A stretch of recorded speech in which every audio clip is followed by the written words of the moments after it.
All right, we are going live, and I'm going to hit the record button on here.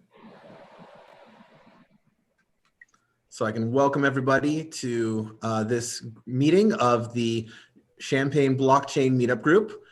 Today, we're going to be talking about the Cardano blockchain project, and we have joining us some stake pool operators. I have a little bit of a presentation to start things off for anyone who is new to the Cardano project. Just sort of give an introduction. And our special guests that'll be joining us to talk about their stake pools are Kyle Solomon of the ADAfrog stake pool, Hassan Michael of the DApp360 pool, and Andrew Westberg of the Blue Cheese Steakhouse. So introducing Cardano. Cardano's a blockchain being developed by Input Output Global, formerly IO Hong Kong, along with the Cardano Foundation and Emergo. And the kind of idea that they have is that while IOHK, a private company, is doing the engineering work, the Cardano Foundation serves the purpose of custodian of the project going forward. So they can help make sure that as a nonprofit, they can keep control of things and help with be the representation of the community. And Emergo is a company that helps to do startups and develop businesses around this project. The mainnet was released in 2017 as a federated block production system. For anyone who doesn't know what that means, it's like Ripple. All of the blocks were produced by either IOHK, the foundation, or Emergo, because they were the ones who had to safeguard the project in the early days. A non-contentious hard fork was done in July 2020 to the Shelley protocol on the mainnet so that it could be upgraded to allow for stake pools to start operating in the Ouroboros proof of stake system. Ouroboros proof of stake is a system where block production is divided into epochs that are approximately 5 days long. Those epochs are further divided into time slots. And the reason why it's going to do that is so that you can choose slot leaders in this stake system that will produce the blocks. So a snapshot is taken of all of the available stake to determine the slot leaders, and then the stake pool, and most of these stakeholders will not be producing the blocks themselves. Instead, stake pools are set up for stakeholders to delegate block production to the stake pool operators. Tokens always stay with the stakeholders, the owners. Only the block production responsibility is delegated to the pools. So that way you know that your coins are your coins, because if they're not in your wallet, they're not your coins. Staking rewards are automatically distributed by the protocol. They don't just go to the stake pool operator, and then you have to rely on the generosity of the operator to distribute them back to you. But they're kept within that protocol by the system. This is a picture of the delegation cycle that was released to sort of explain to you how this process works. So ever since the hard fork, there will be what's called a snapshot of the stake. So everybody who is holding ADA is a stakeholder, and you have this snapshot. And for the first epoch after the snapshot, nothing is done with it. But then for this, once you start the next epoch after that, that snapshot is used to determine the block producers. Once those blocks are all produced by the people who have been selected from that snapshot, you then have the rewards calculated in the next epoch. And then after that, they are distributed. And the cycle will continue and go on and on and on forever and ever, or until somebody decides to do something else. I'll ask you, all of you guys, am I pretty much getting this right? Yes. All right. Yeah, very correct. Cool. So when were the stake pools formed? Well, the incentivized testnet was done from December 2019 through June 2020. And I'm pretty sure I heard all of you guys were there on day one of the incentivized testnet, producing blocks and being part of it.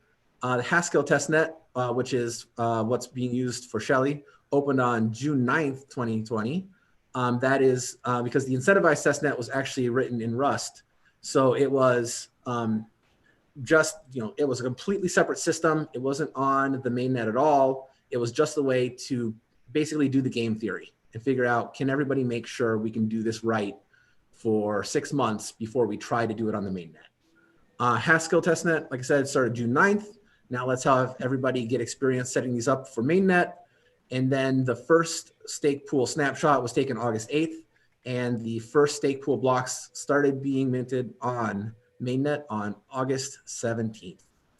And so I will turn it over to you guys, the stake pool operators, to tell us about your experiences and what's been happening.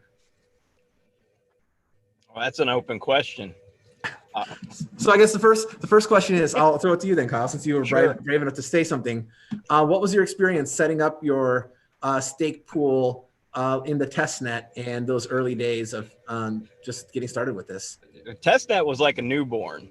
You know, we kind of had a mandate or IOG to get some code out the door, and it was brutal. I'm not gonna lie. The first 3 months was, you know, it took a lot of attentiveness to keep your nodes to a point where they would hit their blocks, and a lot of strategies. I mean, we had so many operators with our alarm set, and we had a slot schedule at that point. So we understood at the beginning of each epoch, which were 1 day epochs in testnet, when, you know, our pool was going to have an opportunity to mint a block. So we'd have alarms set at 2 a.m., 2:45 a.m., 3:15 a.m., 4:14 a.m., you know, and so it was a nightmare. And eventually one of the community stake pool operators came to our rescue and kind of hacked together and cherry picked the code. And shout out to Sandpool, Michael Fazio, for doing that.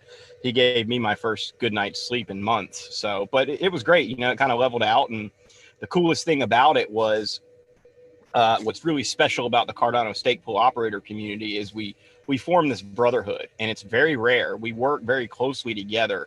And we have very strong relationships, and yeah, we're friendly competitors, and that's the reality. But at the end of the day, we share information. We don't conceal information, and there's a very strong sense of camaraderie that's there. So I think that testnet has helped instill the culture of what the Cardano stake pool operator community is today, and I'm very thankful for that. You want to go next, Andrew? Yeah, I would reiterate the early days of the ITN were a nightmare. I started off doing looking at the schedule and then scheduling restarts on my node, so they'd happen like 5 minutes before a block needed to be minted, so that hopefully it could catch back up and hit the block. And then, you know, I was adjusting 6 minutes 30 seconds, you know, because the node would only stay up so long before it would just kind of fall over. 8 minutes was my number. How many minutes? 8 minutes was my number. Yeah, I found that sometimes more than 6 minutes, I'd have the node fall over. So yeah, I was using special scheduling tools to run through and schedule every block throughout the epoch. And then eventually I got tired of that and created the Jor Manager tool that would trade leadership responsibilities to a healthy node. And so the nodes were always continually recycling themselves. And so I always had a healthy node available when it came time to mint the blocks. And that was the first good night's sleep I got. And then later with Michael Fazio's release, delegate to Sandpool. He needs some delegation right now. Yeah, then it just it got better and better. And then finally, towards the end of the ITN, the developers at IOG kind of took some of his stuff, brought it in, and made things really stable. So I think where we ended up at the end was great. But yeah, definitely the early days were Wild West. Yeah. Hassan here from DApp360. We'll take a D360. The ITN was, as Carl said, it was brutal. It was brutal. And the funny thing for me was, I remember that Saturday before we went live I think we went live on the Monday. But that Saturday morning, I finally set up my ITN stake pool. Used Cardano wallet because I didn't want to wait for dailers to come. And when I set it up, I was extremely excited that I had a stake pool up. But little did I know that it was just the beginning of a painful journey for the next, I would say, probably 2 months or so. And like the other guy said, it was all about staying as close to your computer as possible. You know, I was connecting to SSH via a Windows PC, and I forgot I was on sleep. So every now and then I'll see my computer fall asleep and I'll freak out.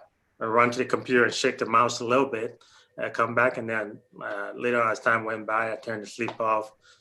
But there was a sleepless night. And it got to a point where I basically started blogging about it. And if you go to my website, DAP360, you will get day-to-day experience of what it was like, the sleepless nights. And in some instances, my wife and I would get in a fight because I was up all night, up all day. And she was wondering, why am I on the computer all night? But over time, she got used to the system. Even now, she can tell you about Epoch and blocks and other things about the Cardano network, because it was just about everything I did. But over time, it got better. Like Carl said again, there were players in the system who contributed a whole lot. Andrea from Blue Cheese Steakhouse came along with your manager, and it was a blessing. Got to get sleep, and my buddy Matt and I, we were able to finally get some rest there, and went along. So it was brutal in the beginning, but as time went on, it got better and got better. And I think the mainnet right now, they did an excellent job. So, but just before I end here, one thing I would like to say is the culture. It's the culture that kept us persevering. I think for me and my team, because we had help from just about everybody who knew how we could tweak the system, who knew, okay, maybe you need to increase your max connection from 2,000 to 5,000, or maybe you need to cut it down, and it was things like that that really helped. So the culture of just cooperation, even though we there's some form of competitive, juices flowing. So I'd like to add on to that too. We had a certain individual who was performing what's called adversarial forking, where they were running 2 block producing nodes simultaneously. So both of the nodes would produce a block, and they were doing as a monetary incentive as they had a better chance of getting that block to stick to the chain. But given the fragile state of the testnet in the early days, it would just throw everyone who followed them off their blocks, because you forked the chain, and took a little while to get back to normal or whatnot. And they got to the point where, when you're staying up till 4 a.m. just to get forked off a block, that was so frustrating. It's not even funny. And this guy did it for 2 or 3 months, just kept going. We finally got fed up, created a separate Telegram group to hunt down his IP. We found his IP, and then the stake pool operators collectively firewalled his node off, basically tanked his pool for 3 days. He stopped right away, never started again. So I thought that was just awesome, how we all just came together and said, F that, that was pretty crazy. Wow, that is fascinating. I can only imagine that if the network was bigger, it wouldn't be possible to do that. I mean, if you had like actually had like 1,000 producers, it was just a block's a block. I think it had more to do with the stability of the Rust code. I think Haskell's more stable, and there's not a real incentive to do that on the Haskell. Oh, I actually meant just blocking him out, firewalling him out. Well, that's how tight we were. That's how tight the stake pool operator community is. Yeah. Like we're that close and that well connected, and we were all that well fed up, So as soon as that IP was released, we just hit it. And another thing, just as Colin mentioned, there were it wasn't one stake pool that was involved in that. There were a lot of other pools that were engaged in adversarial activities. But from a stake pool operator perspective, I could understand why certain people were doing it. Basically, you didn't want to lose a block. You didn't want to lose a delegate, But then there were those who were abusing it. I think I had a chance, just from my experience. I approached one of the stake pool operators, and a very nice guy. I won't disclose his information, but I approached him on Telegram and asked him, look, you came up on Pool Tool, as creating adversary blocks, and I think you just took down the network. So just imagine you're trying to save yourself a block at the expense of everybody else losing their blocks. How you feel about that? And believe it or not, he wasn't confrontational, and he laid it out to me that, look, I'm just trying to make a block because I've been losing so many of them, but if that's the case, I'll go ahead and turn my node up. And he did, and up to today, he's in mainnet now, and, we communicate. So once again, it comes back just to the culture that IOHK and the Cardano Foundation, the bar is set for the type of people that are involved in this project in terms of personality and dealing with conflict. I think is something that are on full display in the ITN, and I think it carry over into the current mainnet. So I want you guys to help fill in the details for me and for other people who aren't as technically enmeshed in this system. So I understand that the snapshot helps us determine who's going to be slot leaders and helps determine who's going to get a chance to produce the blocks. But then how does that then translate to the actual block production on your end and the opportunity to do something like adversarial block production as opposed to just the way it should be done? Andrew, you want to take this? Why don't you go first? Okay, so, basically the way the architecture kind of works is it's broken down into epochs and slots, right? Epoch's basically just a 5-day window on mainnet. A slot is a single second. There's a block coefficient of 5%, which basically says on average, there will be one block minted every 20 seconds, right? Now that can fluctuate, but that's kind of on average. And then this slot, there's what's called a slot lottery based on the stake delegated to the pool. And I think it's actually calculated down to the Lovelace, which is a millionth of an ADA. So based on the stake in the pool undergoes a lottery. And it can be extremely giving or it can be extremely brutal. So based on that, if the pool is up, ready, on tip, then they have an opportunity to mint a block. But in some cases, another pool has the exact same slot lottery won, and that's possible. So two pools go head to head in what's called a competitive slot. Now on ITN, that used to have a problem with that because it was a latency based factor. And now it's a more mechanical factor that kind of breaks it down into giving pools more of a 50-50 chance. So do you know ahead of time exactly when you're going to be producing your block? No, it's not right now. In the ITN, we knew, which was, I think for me, it was a beautiful thing. But currently, no. The lottery takes place right then. Yeah, it is coming though, because all the information is there on the blockchain at the very beginning of the epoch. There is a nonce value generated, and then you can actually look ahead in the blockchain and figure out what all of your slots you're elected for are. The IOG team just hasn't implemented that yet because it's prioritized. It's listed as an issue, but it's prioritized behind all of the performance enhancements they're currently working on, which makes sense.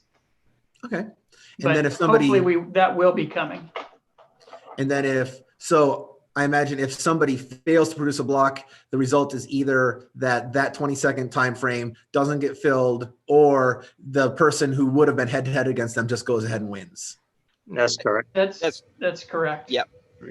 Cool. Yeah. So there's a VRF hash that happens on the two blocks that are produced, and whichever one has the lowest hash is the winning block. Is how that works. Got it. All right. So then transitioning into the mainnet, how big of a difference was there between the old code and the new code? I'll try this. Basically, transitioning to mainnet wasn't, I think it was a lot easier. Of course, we were going from Rust code, Yamagander, to the Haskell testnet. And it wasn't, the installation process, one thing I would say was smoother than the ITN, because when the ITN first started, we're getting information piecemeal. Cardano Foundation had, one set of instructions, And then IOHK had another set of instructions. And at times you had to pick between these instructions to kind of figure things out just to get the node up. You know, I'm talking about installing the wallet, just to be able to move your pledge funds over, and also just getting your Mogander up. But mainnet, starting with the Haskell testnet, it was, you know, streamlined. Things were in one place. It wasn't as refined as it is now, where all your information is on the Cardano.org website. But you could go to a GitHub page and you could see pretty much where they were going and how you could get there. So, and as far as stability, I think the Haskell testnet is a world away from what the ITN started as. It's a lot better. Let's say I got more sleep with the Haskell testnet. Yeah, I saw some issues early on with the Haskell testnet and the nodes. They would fall behind, and in some cases kind of hang and crash and go into a zombie mode where the node was running, but you couldn't interrogate it for any information. And it would just it would still move up the blockchain, but it would just fall further and further behind and would require a restart. But that has been corrected in some of the more recent builds, I think. For me, the big change going from the ITN to Haskell is just the security complexities. We're living in a different world in mainnet as far as the bar of security being raised. You know, in the ITN, it was just like spin up a node, every node's a block producer, and just open your IP to the world and let it go. And now we're much, excuse me, much more about firewalling things off, putting relay nodes in front of our block producing nodes to protect them, making sure that we have one-to-one connections with other stake pool operators we trust, instead of just the Wild West of peer-to-peer. So there's been a number of differences that in the end, I think, make the mainnet a little bit more stable than the ITN was.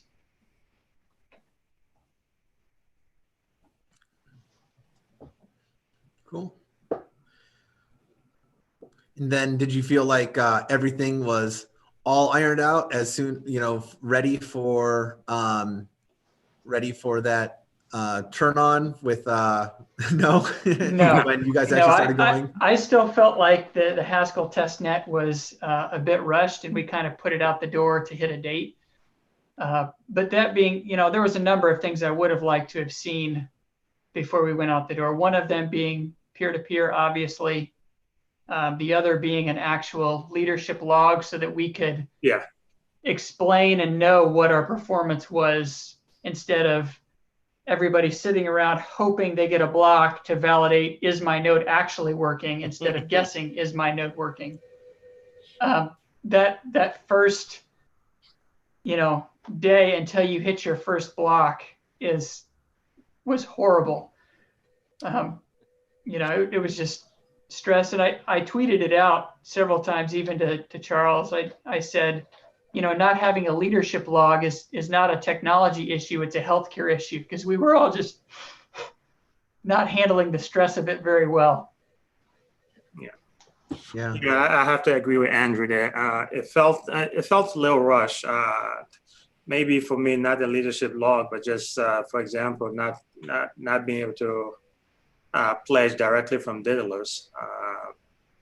We had to, you know, Matt, my co-organizer, that had to hack some, you know, some script just to be able to have access to the wallet, because we want to be set up early. So some things were rushed, I felt, on my part.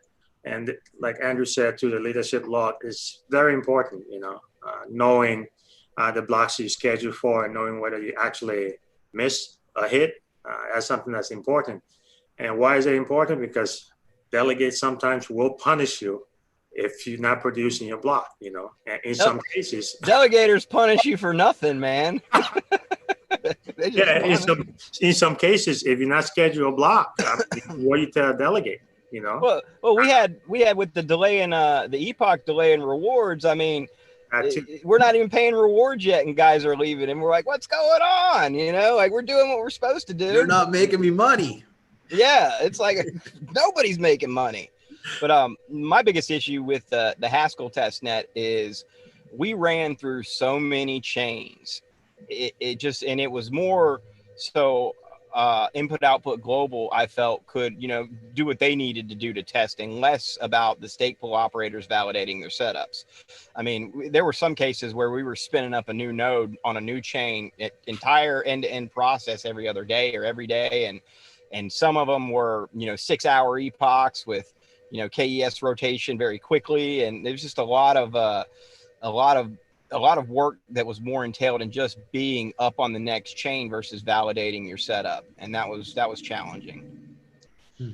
Now, having said that, they did a great job. I have to give it to the team. It did do a great job. I'm a software developer, and I do understand sometimes how difficult it is to just put a piece of software out there that everybody is happy with. But given the size, scope, and the amount of people involved, rush or not, I think we're in a better place than we were at the beginning. So Hassan, something you mentioned is sort of something I've been wondering about. You mentioned how you can't pledge your money, your pool funds from Daedalus. So can you guys explain to all of us watching what the difference is between the stake that everybody who holds ADA can stake to your pool, and what it is that you guys as pool operators are doing with your money that you have to be able to show that you have skin in the game? Yeah. All right. Can I take this one? Go for it. Yeah, so you actually can, there are ways to pledge stake from Daedalus. If you guys want to DM me, I can send you my guide. I did this with one user who came up to my house and I showed him how to do it. So it is possible. It's not perfectly straightforward, but there is a way to set up a pledge wallet in Daedalus. As long as you follow, my guide, you can do that. The differences between pledging and staking, is that kind of what you were asking for? Yeah, basically. Okay, so pledging allows your pool to protect the network. It's a special kind of staking that says this pool owner or operator is willing to lock up this much ADA, well, quasi lock up this much ADA into a pool, and they don't plan on moving it anywhere. There's also some network parameters that allow a pool with higher pledge to make slightly more rewards than a pool with lower pledge. So pledge is important. Right now, the values are such that it's not very important at all. In the future, it might become more important to have a pool with high pledge. And then staking is where regular people in the community delegate their stake to a pool, and so then they receive a share of the rewards anytime that pool makes a block. So those are kind of the two groups. Pledging should be very rare and have very high trust if you're doing a separate pledger and an operator, or most of the time it's best just to have the operator also be the owner on the pool themselves. Okay. So Adam, if I understood your question right, the difference there is, I think, from my perspective, especially on the issue of pledge, has to do with trust. If you asking me to delegate my IDA to your pool, and you don't have your own IDA in your pool in some shape or form as an owner, I think as a delegate, I'm going to be there scratching my head. Oh, so if it's not good enough for you, why is it good enough for me? So I think what the pledge communicate to delegate, one thing is that, okay, this guy believes his pool can make a block. This guy believes his pool going to be up 100% of the time, So if you're willing to put this much in there, then maybe I can trust him. That's one aspect of it. And also there's the issues of a civil attack where, by pledging all your, by putting all your pledges in one pool. They kind of try to deter people with huge amount of ADA from creating several pools, simply to just have pools for the sake of having pools. But if you have a bigger pledge in one pool, your reward technically is supposed to be more versus a guy who took the same amount of ADA and spread it over several pools. That's one of the technical aspect of that. But I don't think those metrics are playing an essential role yet. But eventually, I believe they will. So does the protocol give a better reward then to the pledge than the stake? No. We haven't seen it yet. We haven't seen it. Okay. Yeah. No. Pledge delegated to a pool is just like any normal delegation. Okay. Yeah. It's the advantage that pledge will give to the total rewards a pool can generate. Sure. All things considered. But as Andrew said, that variable or parameter is set to a point right now where the effects are near negligible. Mm-hmm. So I know that you guys have the pools have different ways that you can set up your fees and percentages for how much the operators get to keep for running the service. What are those parameters, and how do you guys decide on how to set them to attract people to work with you? You want to start there, Andrew? Yeah. So I currently have 4 pools. 2 of them are owned solely by me, the first 2 pools. The other 2 are business partnerships with other owners. And so my own pools, I try to run at a lower margin because I also don't have as much of my own pledge to put in them. But I also think that, there's a lot of pools out there running at very low fees or even 0% fees. I think that sends a message that the stake pool operator's time isn't worth anything or isn't valuable. So if there are people out there listening to this, I would suggest that they find pools with operators who are willing to put, at least a 1% behind their name to say, hey, I'm here, the work I'm doing is valuable for running this. So yeah, my lowest fee pool is 2% right now. And then the other pools where, I'm paying special rewards to the people pledging to them, they're a bit higher, but they also have higher pledge amounts. So that kind of offsets the fees.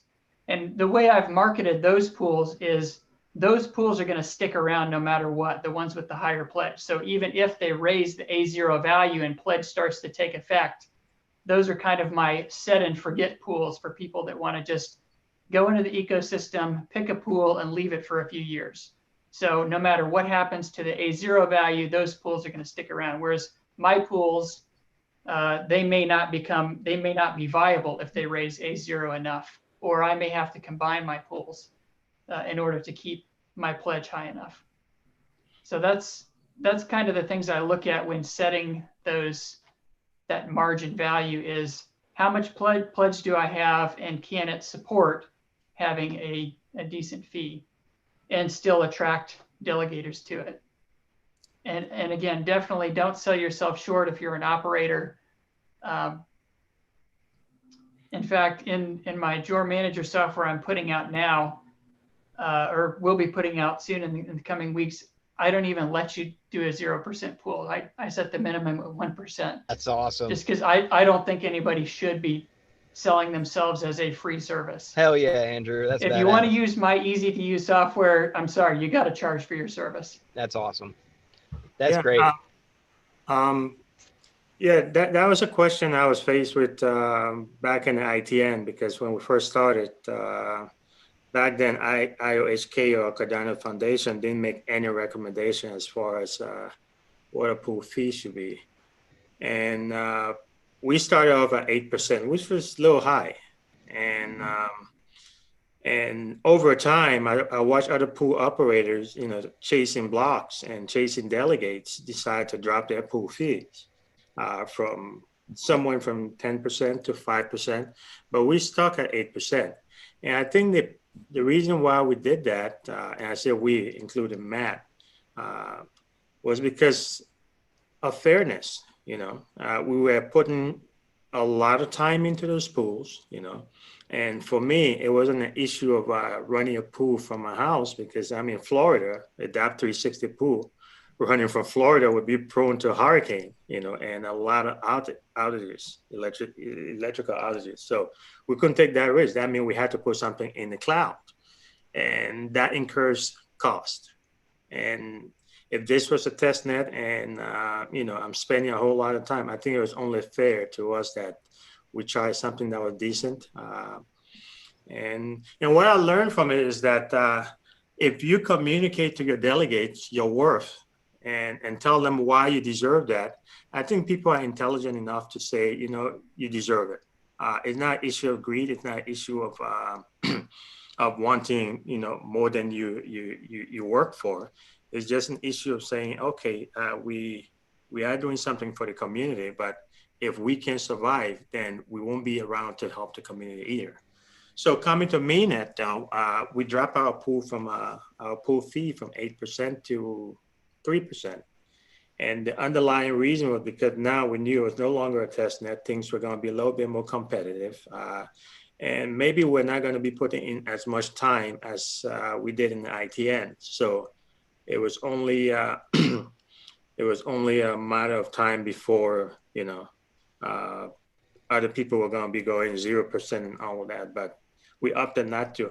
And I think the things to consider when setting fees for a pool is, number one, for me, is longevity.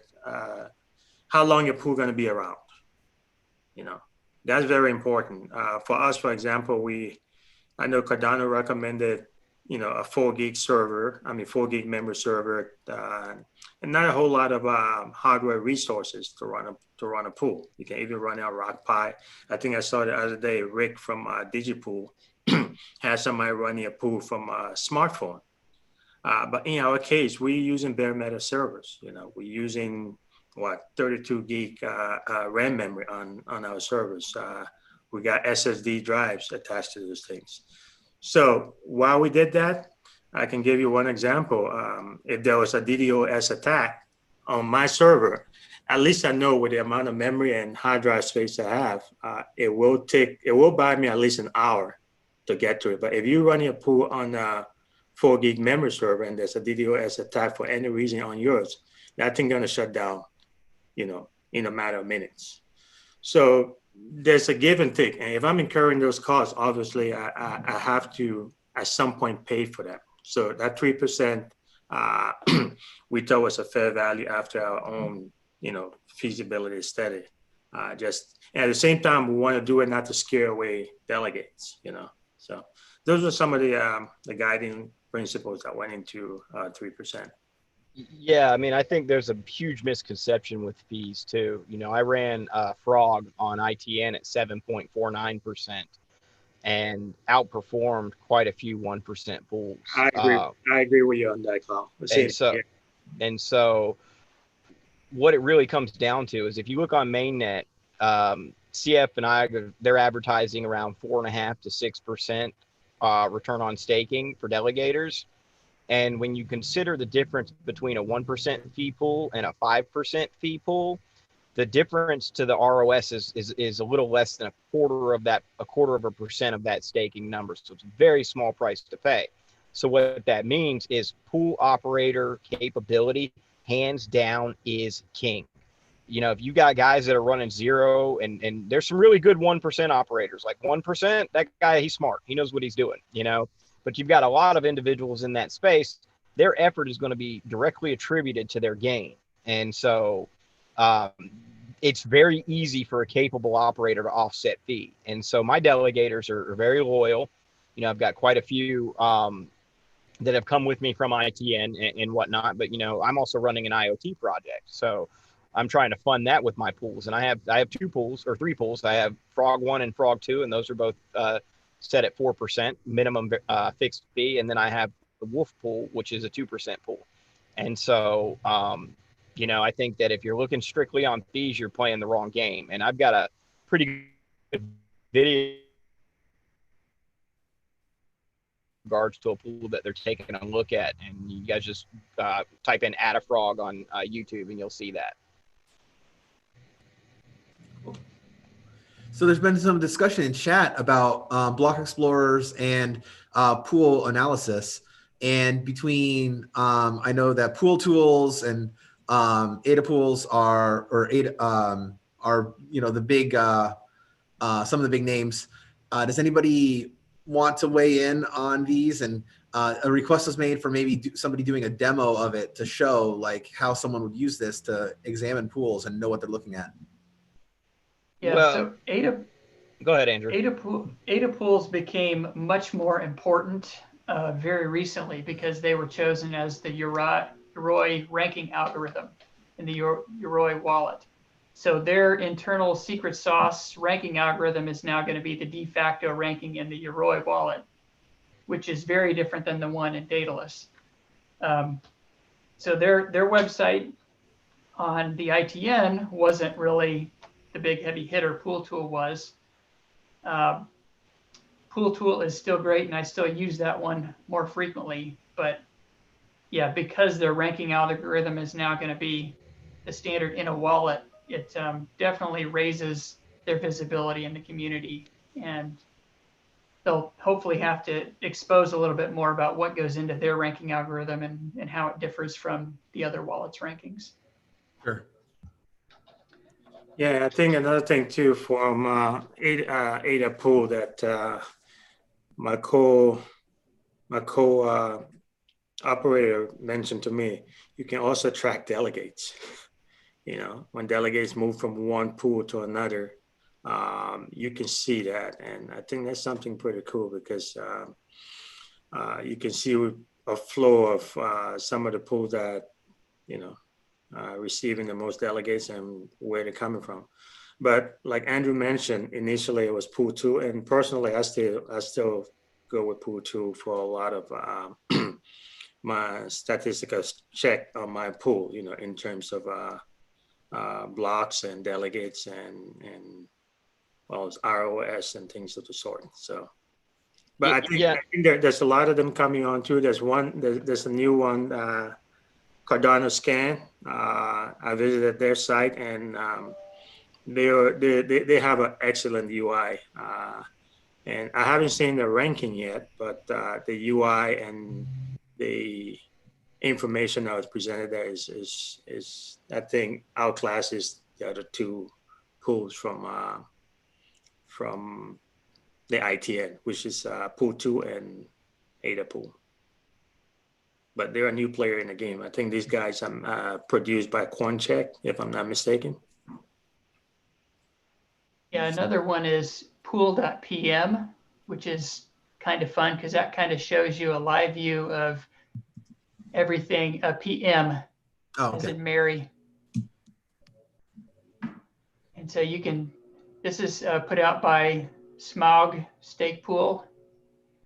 And you can just kind of see everything that's happening on the blockchain. And it's fun because you can see where stake moved from and to, which can be good. And it can also be soul crushing at the same time to see, oh, I lost stake to this pool, or, and if you search, you can search for your own particular pool on the top and see whenever your pool made a block and like how much ADA was in that transaction, and then where your stake is coming from or moving to.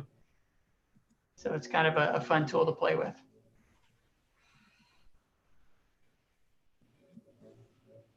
There we go. Yeah, so you can see somebody sent some of your funds over to Digi there. Yeah, see, and actually, Andrew, we had a delegate who had migrated from our pool to, I think it was Cajun pool, and within an hour he migrated back. Yeah, no, a lot of people just aren't educated yet. They feel like it's the ITN days, and they're used to redelegating every day. Mm-hmm. And all they're doing is burning fees if they do that. Yeah, they're not helping themselves at all. Well, Rick says it's a long game and to wait it out. So if you transferred over to Digi, go back for D360. So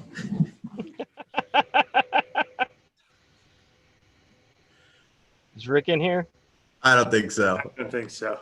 Well, I posted this So in he would- Cardano official, and he commented on it, and they actually He left. might the be link watching. up, He might so. be watching on the YouTube stream. We'll see. Yeah, I'm sure word will get to him. So yeah, Ray got ears all over the ecosystem. He's watching, I suppose, one way or another. All right. Well, tell me what you guys have planned for the future. Do you all plan to keep your pools running, and how do you think these operations are going to expand, if so? Yeah, I'll start. Yeah, initially when I started at Cardano, when I started getting involved in Cardano, I got captured by the vision of trying to create an ecosystem where everybody can have a fair shot. So from a developer perspective, my goal of joining the platform was to come up with a dApp that would help me create a legacy product, which is currently in what you call the research stage right now. So I won't even try to plug that in. But that was my goal. And to that end, we created a small company, Matt and myself, called dApp360, which hopefully we intend to to grow into a Cardano boutique where you can come in and maybe get dApp, get some consulting, things of that sort.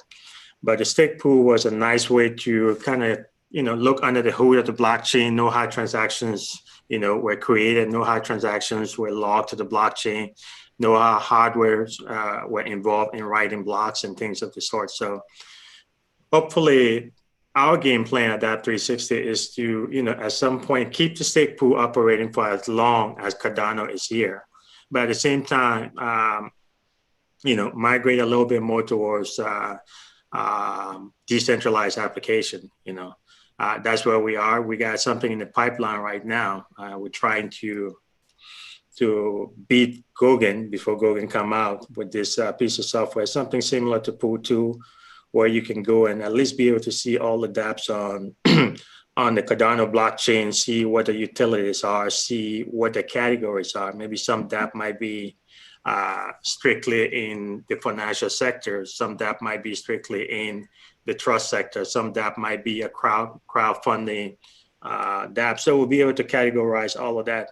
And we have that in the pipeline, working on it, trying to at least bring that up. And, Cardano users can be able to go to one place and get some repository data on, what applications are on the platform, whether they're successful or they're dead, and maybe be able to give their opinion on this application as to whether they're economically viable or even if they are needed in terms of utilities. So those are things we're working on, and the stake pool was just a gateway into that direction. So that's where we are right now. Yeah, I'd like to give a shout out real quick to Pool Tool Mike Papacarp. He's actually in the chat here, and I know he's got some really cool features that are going to help delegators put their minds at ease about predictive analysis and pool blocks and things like that. So just want to let you guys know Mike's here. So his ticker is Love, LOVE, by the way. And Mike creating Pool Tool out the gate of ITN played an instrumental role in bringing us together. I think. See, how many delegates Papa? I'm sorry? How many delegates Papacarp sent you for that plot? He didn't send me anything, man. I appreciate it. I know. he pays me under the table. I appreciate him too. I appreciate him.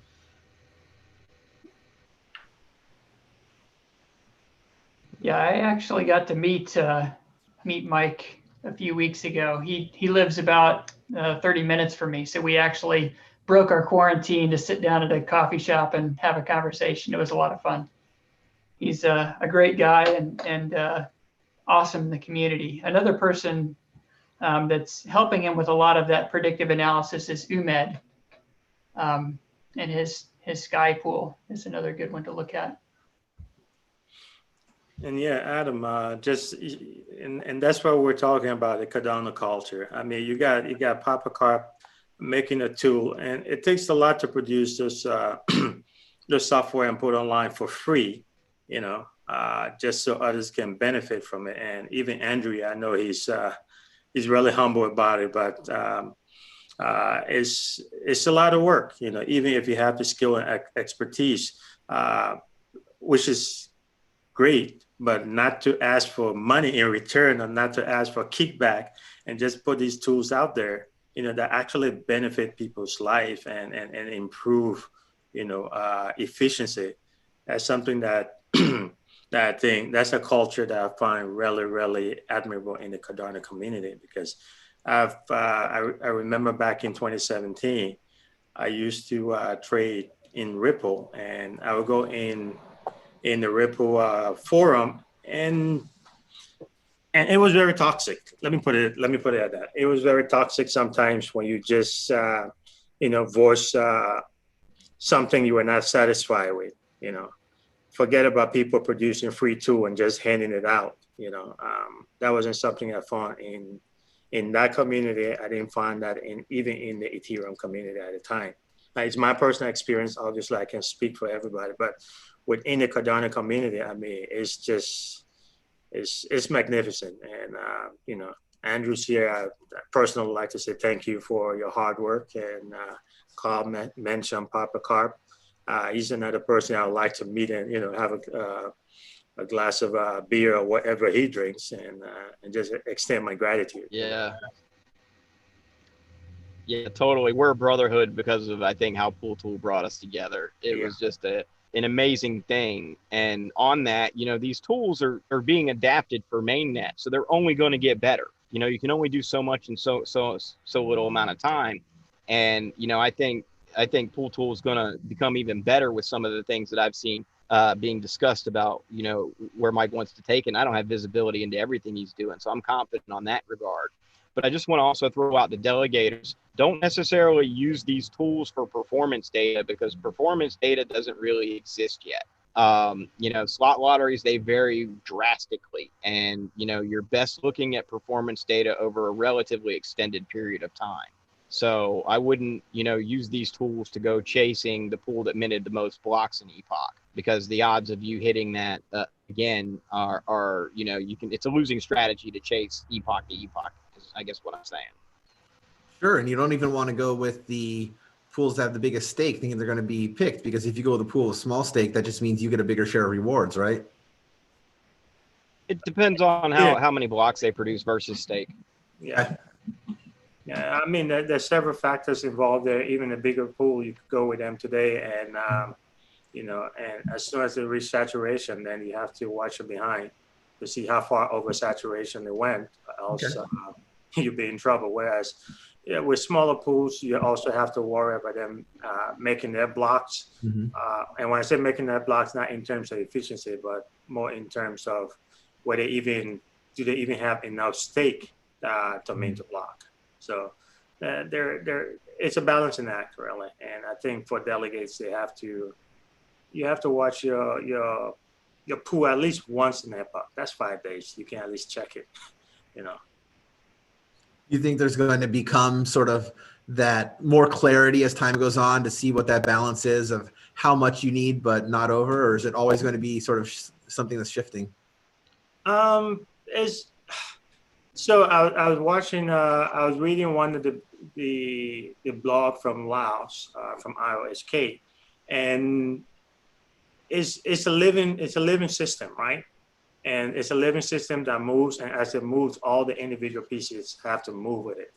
And what I mean by that is that saturation point is based on the number of ADA in the system. So if, let's say an example, if saturation point at this point is based off of hypothetically 1,000 ADA, and it's capped at 1% to reach saturation of that 1,000. So you're probably looking at maybe 100 ADA. And tomorrow, the saturation point could be maybe 99 ADA, all because somebody in the system, an ADA stakeholder decided that, I'm going to take my ADA today before the next epoch, and I'm going to I'm going to use it. I'm not going to use it for staking. And at that point, the overall stake in the system is no longer 1,000 ADA, maybe 900 ADA. And at that point, saturation point has to be recalculated by the next epoch. So it's a moving system, and it's going to be difficult. And I don't think delegates are going to keep up with it. It's going to be on stake pool operators to try to communicate some of these things in their, in their channels. And that's why it's so important to have channels and try to get your delegates to be a part of those channels so you can educate them, because I don't think delegates going to take the time to try to understand, oh, the saturation is based on the overall stake in the system, and when did that change, and whether my stake pool was given enough on the lottery pick for this epoch or not. So I think it's going to be an ongoing educational process between stake pool operators and the delegates. All right. All right. Well, we are just about out of time. So just want to go around and ask everyone if you have any final words, and in particular, what advice would you give to somebody who has not been into the Cardano project, but now is interested in learning more? I would start by just looking at the foundations of Cardano, go back and look at some of Charles Hoskinson's whiteboard videos, get an idea of what it's all about, the science-based approach to everything. That's what attracted me to it in the beginning. And then I stuck around for the cool engineering problems, being able to write code that either helps other operators or does things to move the whole community forward. Get involved with the community, either through groups like this one, meetup groups, or forums, or Reddit, or Twitter. Just do as much as you can to learn about it, learn about what's different about Cardano as opposed to other blockchain systems, and why Cardano is going to eat the world, I guess. Yeah, I mean, I'm a technical guy. I looked at Cardano a few years back and I said, this is going to be the one that wins. And that's why I picked it, and I've stuck with it since then. So do your own research, but yeah, it's a fun environment, and there's an endless amount to learn. Yeah, I'm with Andrew on this. I find great purpose in what we do. It's not just about establishing a business and revenue. The impact that Cardano is going to have on the world is humbling. And to know that, I personally have played a part in that, it's very satisfying and fulfilling. And yeah, if you look at the fundamentals, and I'm a technical guy too, I sold for Intel for 5 years, managing end-to-end customer engagements, and that ranged from support to, technical positioning and whatnot. And I've come across hundreds of engineering teams. And as soon as I saw what IOHK was doing, or now Input Output Global, I was floored. And I said, these guys are doing it right. And so that's what drew me into the project. And, there was no turning back at that point. And every day it's been an awesome roller coaster. And for me, it was, I remember the very day, maybe not the very day, but the very month, October of 2017, when the Cardano ADA actually hit CoinMarketCap. And I was intrigued by the project. It was a new project. So I took a look at it, and when I saw how many coins they had, which was about 45 billion at the time, I stayed away from that project, because it was the ICO hype and, projects that could basically walk on waters without a single code. So I was a little skeptical at the point, and I didn't give it, the first look. And then it kept going up. So I said, maybe if it's not worth anything, at least I can research the team to see if I can play for day trading. So I started to look at the team, and I saw Charles Hoskinson was in charge, and, went on Google, look at the video. And when I listened, I think it was his, was it a TED Talk? I'm not sure, but I watched a video of him talking about where the ecosystem, and he wasn't specifically referring to Cardano at that point. He was referring to crypto in general, where the ecosystem was going. And he sounded somebody trustworthy was the first thing I came across. He sounded as somebody intelligent. And for me, in that space at that time in 2017, trust was more important than profit.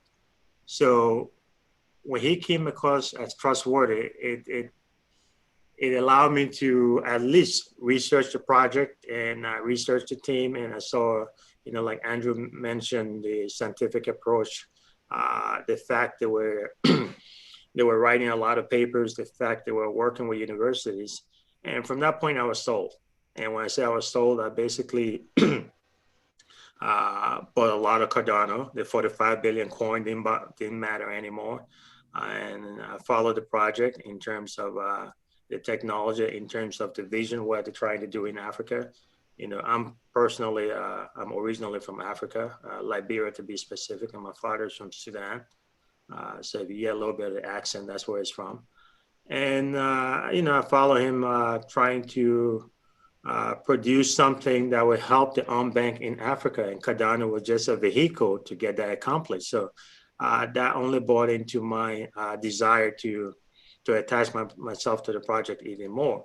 But from a technical perspective and from the perspective of just turning a profit, I think Cardano is going to be hugely successful. You know, it's not a hype project. It's a project based on science. So you might have to be a little bit more patient, you know, in terms of when things are brought to market. But at the end of the day, I think that patience is going to significantly pay off. I remember doing a meetup, Cardano South Florida meetup group here in South Florida. And in one of my presentations, I did an analogy between the .NET bubble and the crypto bubble. And some of the companies that came out that were first to market didn't survive, you know. And it was the guys who took the long, slow, hard journey of making sure the foundations were laid out perfectly that survived. I mean, case in point is Amazon, you know. I remember the first time in college thinking I'm buying both from Amazon. That's a dumb idea. But now I can't go anywhere without buying all the tissues from these guys, you know, or buying cloud space from them. So it's how the project is laid out in the initial stages that really makes a world of difference. I believe in it. I'm 100% sold in it. And if you haven't joined the project yet, I would say, you know, it's not too late. All right. Well, Hassan, Kyle, Andrew, thank you guys so much for being on this panel and telling us about stake pool operation. And thank you to everyone who joined us for the YouTube live stream. It's been really great having you. And for everyone who's watching this, I hope you enjoy. Have a great day to you guys. Thanks, everybody. Cheers. All right. I have just